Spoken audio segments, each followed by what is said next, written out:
پڑھنا ہے تو پڑھو، کھانا ہے تو کھاؤ، کھیلنا ہے تو کھیلو، جانا ہے تو جاؤ۔ ان جملوں کو غور سے دیکھو، ایسے جملے ہم اپنے ڈے ٹو ڈے لائف میں روز بولتے یا سنتے ہیں۔ ان جملوں کے لیے انگلش کا یہ سٹرکچر یوز ہوتا ہے۔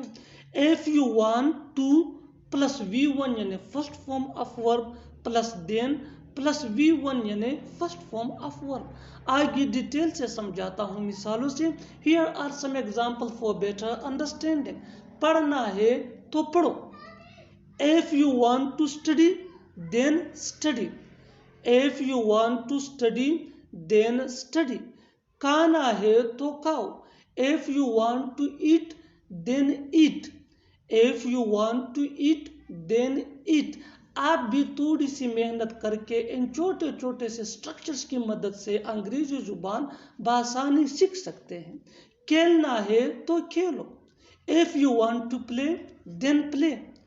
If you want to play, then play۔ جانا ہے تو جاؤ۔ If you want to go, then go۔ If you want to go, then go۔ اور آخر میں یہ سینٹنس آپ کے لیے کامن سیشن میں اس کا جواب ضرور دینا۔ آنا ہے تو آؤ، آنا ہے تو آؤ۔